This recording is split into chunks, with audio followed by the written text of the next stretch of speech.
आज आम आपण को गोटे चमत्कारी तथ्य जणाइबु।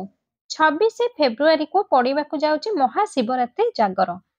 आउ एही शुभ अवसर में जदि आपण गोटे विशेष उपाय करिदेबे तो आपणक जीवनरु गरीबी सबुदिन पई समाप्त होइजिबो। आज आमे आपणको किछि चमत्कारी गच्छ विषय जणाइबु जहाको मात्र स्पर्श करिबा द्वारा एही धन संबंधित समस्या दूर होइथे।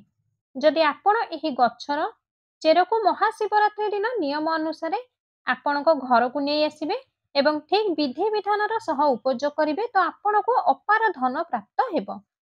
କରୋଡ଼ପତି ବନିବାର କୌଣସି ଶକ୍ତି ଆପଣଙ୍କୁ ଆଉ ରୋକିପାରିବ ନାହିଁ। ଯଦି ଆପଣ ଏହି ଉପାୟକୁ ପୁରା ଶ୍ରଦ୍ଧା ଓ ବିଶ୍ୱାସର ସହ ଆପଣେଇବେ ତ ଆପଣଙ୍କର ସବୁ ଇଚ୍ଛା ପୂର୍ଣ୍ଣ ହୋଇଯିବ।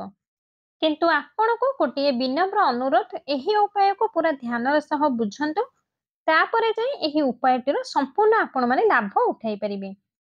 ଯେଉଁ ଉପାୟ ବି ହେଉନା କାହିଁକି ସେହି ଉପାୟକୁ ଯଦି ପୁରା ସଚ୍ଚା ହୃଦୟ ଓ ପୁରା ବିଶ୍ୱାସର ସହ କରିବେ ନାହିଁ, ସେ ପର୍ଯ୍ୟନ୍ତ ସେହି ଉପାୟର ପ୍ରଭାବ ଆପଣମାନେ ଲାଭ ଉଠାଇ ପାରିବେ ନାହିଁ। ଏହି ବର୍ଷର ମହାଶିବରାତ୍ରି 26 ଜାନୁଆରୀକୁ ପଡୁଅଛି। ଏହା ଏକ ଅତ୍ୟନ୍ତ ଦୁର୍ଲଭ ଓ ଶକ୍ତିଶାଳୀ ଶିବରାତ୍ରି ମନାଯାଉଅଛି। ଏହାର ମହତ୍ତ୍ୱ ଏଥିପାଇଁ ବଢ଼ିଯାଇଛି କାହିଁକି ନା ଏହି ମହାସଂଯୋଗ 184 ବର୍ଷ ପରେ କୁମ୍ଭ ସ୍ନାନ ସହିତ ପଡୁଅଛି। ଆଉ ଏହି ଅବସର ଅତ୍ୟନ୍ତ ଦୁର୍ଲଭ ଅଟେ। ଯଦି ଆପଣ ଏହି ଦିନ କିଛି ବିଶେଷ ଜଡ଼ିବୁଟିର ଠିକ୍ ଉପଯୋଗ କରିବେ ତ ଭଗବାନ ଶଙ୍କରଙ୍କ କୃପାରୁ ଧନ ସମ୍ବନ୍ଧିତ ଏବଂ ଅପାର ସୁଖର ପ୍ରାପ୍ତି ହେବ। ଆମେ ଆପଣଙ୍କୁ ଚମତ୍କାରୀ ଜଡ଼ିବୁଟି ବିଷୟରେ ଜଣାଇବୁ।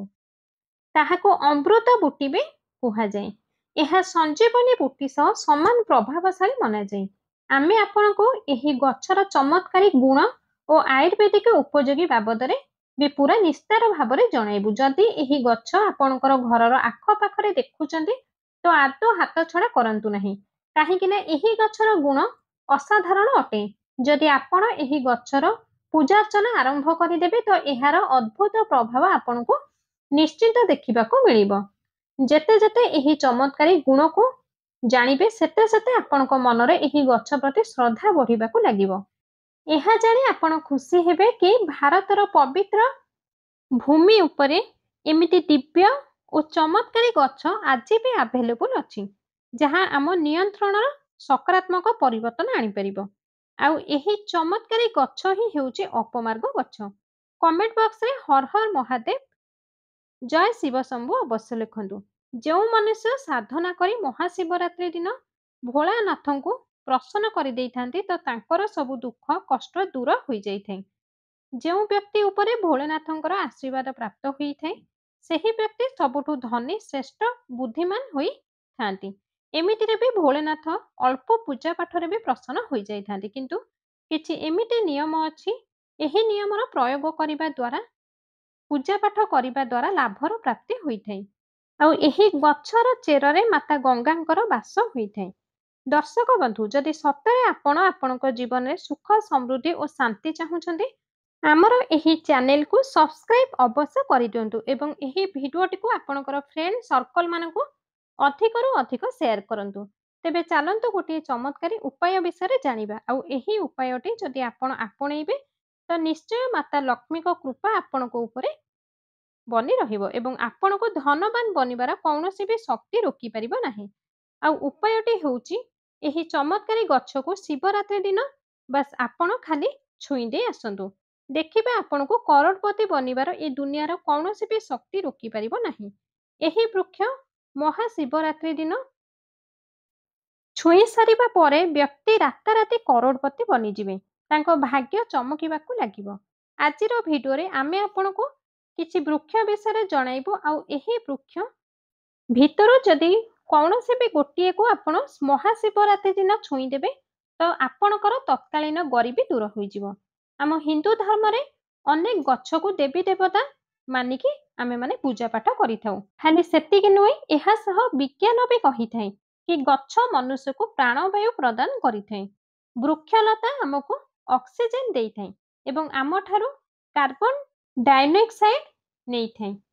ଆଉ ସେହି ଗଛ ଭିତରୁ ଓସ୍ତ ଗଛ ସବୁଠାରୁ ରାଜା ହୋଇଥାଏ, କାହିଁକି ନା ଓସ୍ତ ଗଛର ଆୟୁଷ ଅନ୍ୟ ବୃକ୍ଷ ତୁଳନାରେ ଅଧିକ ହୋଇଥାଏ।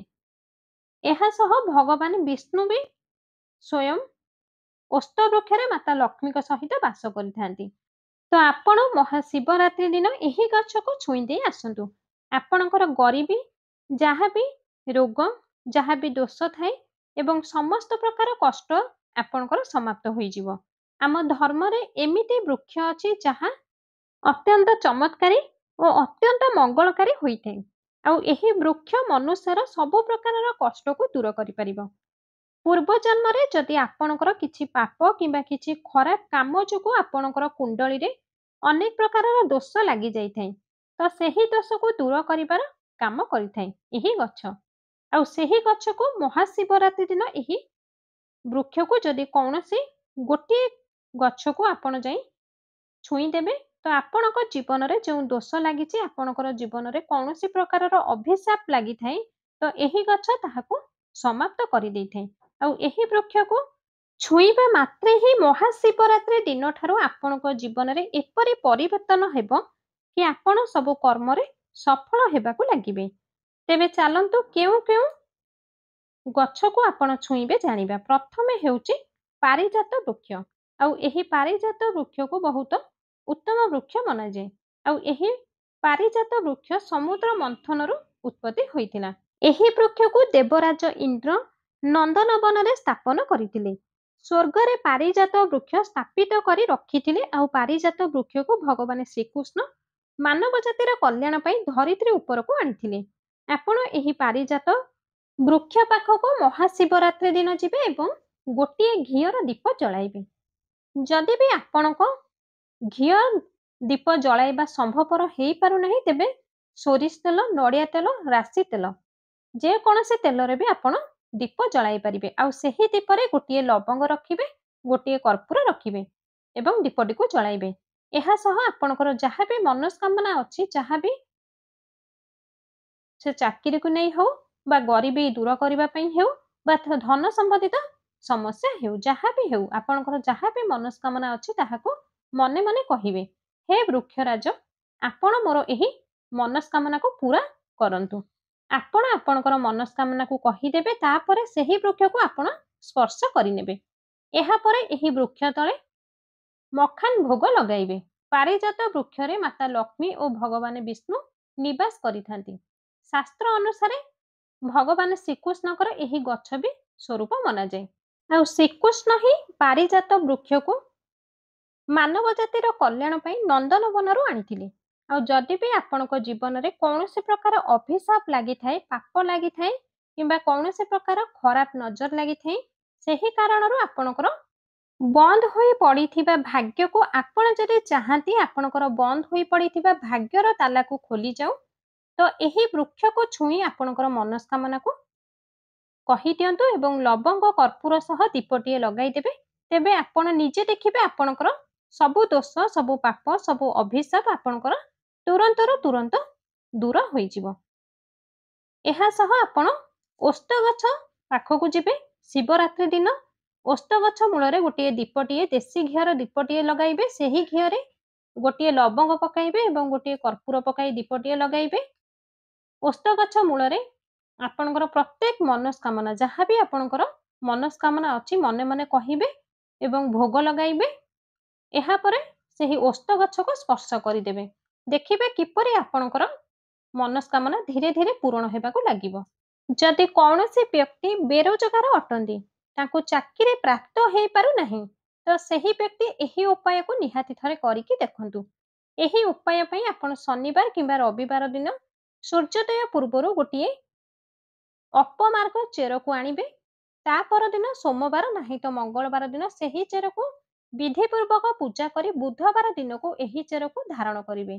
ଏହା କରିବା ଦ୍ୱାରା ଆପଣଙ୍କର ମନ ଇଚ୍ଛା ଚାକିରି ଅବଶ୍ୟ ମିଳିବ। ଏହି ଉପାୟକୁ ବହୁତ ସିଦ୍ଧ ଅଟେ। ନଜର ଦୋଷ, ଖରାପ ଶକ୍ତିରୁ ବଞ୍ଚିବା ପାଇଁ ଏହି ଚେର ଅତ୍ୟନ୍ତ ପ୍ରଭାବଶାଳୀ ହୋଇଥାଏ।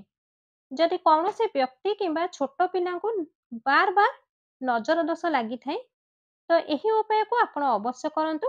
ଏହି ଚେରକୁ ଚାନ୍ଦିର ତାବିଜରେ ରଖି ଶନିବାର ଦିନ ଆପଣ ଧାରଣ କରନ୍ତୁ। ଏହି ଉପାୟ ଆପଣଙ୍କର ଭୂତ ପ୍ରେତ ବାଧାରୁ ବଞ୍ଚାଇଥାଏ ଏବଂ ଆପଣଙ୍କ ଜୀବନକୁ ସୁଖମୟ ବନାଇ ଦେଇଥାଏ। ଏବେ ଆସନ୍ତୁ ଗୋଟିଏ ଅତ୍ୟନ୍ତ ଚମତ୍କାର ଓ ଗୁପ୍ତ ଉପାୟ ଜାଣିବା।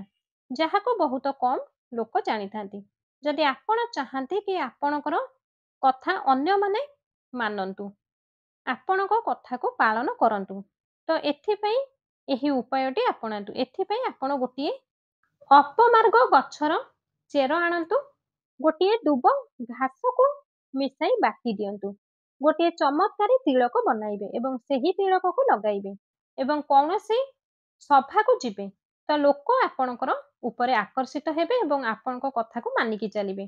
ଯଦି ଆପଣ ଆପଣଙ୍କର ପ୍ରେମ ସମ୍ପର୍କକୁ ସଫଳତା କରିବା ପାଇଁ ଚାହୁଁଛନ୍ତି ତ ଏହି ଉପାୟକୁ ଅତ୍ୟନ୍ତ ପ୍ରଭାବଶାଳୀ ଅଟେ। ଅନେକ ଥର ଏମିତି ହୋଇଥାଏ କି ପୁଅ ଝିଅ ବିବାହ କରିବା ପାଇଁ ଚାହିଁଥାନ୍ତି କିନ୍ତୁ ତାଙ୍କ ପରିବାର ସମ୍ମତି ଦେଇନଥାନ୍ତି। ଏହି ସ୍ଥିତିରେ ଆପଣ ଏହି ତିଳକକୁ ଉପଯୋଗ କରିପାରିବେ। ଯେବେ ଆପଣ ଏହି ତିଳକକୁ ଲଗାଇ ଆପଣଙ୍କର ପ୍ରିୟଜନ ପିତାମାତାଙ୍କ ସହ କଥା ହେବେ ତ ସେ ଆପଣଙ୍କ ପ୍ରତି ବିବାହ ପାଇଁ ସମ୍ମତି ଦେଇଦେବେ। ଯଦି ଆପଣ ଚାହାନ୍ତି କି ଆପଣଙ୍କର ଶତ୍ରୁ ଆପଣଙ୍କ ଠାରୁ ଦୂରରେ ରହୁ ତ ଏହି ଚେରକୁ ଲାଲ କପଡ଼ାରେ ବାନ୍ଧି ଆପଣଙ୍କର ଟ୍ରେଜରୀରେ ରଖିଦିଅନ୍ତୁ। ଏହା କରିବା ଦ୍ୱାରା ଆପଣଙ୍କର ଶତ୍ରୁ ନିଜେ ହିଁ ଆପଣଙ୍କ ଠାରୁ ଦୂରେଇ ରହିବେ ଏବଂ ଆପଣଙ୍କୁ କୌଣସି ପ୍ରକାରର ସମସ୍ୟାରେ ପହଞ୍ଚାଇବେ ନାହିଁ। ଏହି ଉପାୟ ଅତ୍ୟନ୍ତ ଶକ୍ତିଶାଳୀ ଉପାୟଟିଏ ଆଉ ଏହି ଉପାୟକୁ କେବଳ ସକାରାତ୍ମକ ଉଦ୍ଦେଶ୍ୟ ପାଇଁ ହିଁ ଉପଯୋଗ କରିବା ଉଚିତ। ଏହି ବିଶେଷ ଜଡ଼ିବୁଟି ବହୁତ ହିଁ ଦୁର୍ଲଭ ହୋଇଥାଏ। ତ ଆଶା କରୁଛି ଭିଡ଼ିଓଟି ନିହାତି ଭାବରେ ଆପଣଙ୍କୁ ପସନ୍ଦ ଆସିଥିବ। ଯଦି ଭିଡ଼ିଓଟି ଆପଣଙ୍କୁ ପସନ୍ଦ ଆସିଥାଏ ତେବେ ଭିଡ଼ିଓଟିକୁ ଗୋଟେ ଲାଇକ୍ କରନ୍ତୁ। ଏପର୍ଯ୍ୟନ୍ତ ଯଦି ଆମ ଚ୍ୟାନେଲରେ ନୂଆ ଅଛନ୍ତି ଚ୍ୟାନେଲକୁ ସବସ୍କ୍ରାଇବ୍ କରିନାହାନ୍ତି ତାହେଲେ ଏବେ ହିଁ ଚ୍ୟାନେଲକୁ ସବସ୍କ୍ରାଇବ୍ କରି ପାଖରେ ଥିବା ବେଲ୍ ଆଇକନ୍ଟିକୁ ଦବାଇ ଦିଅନ୍ତୁ।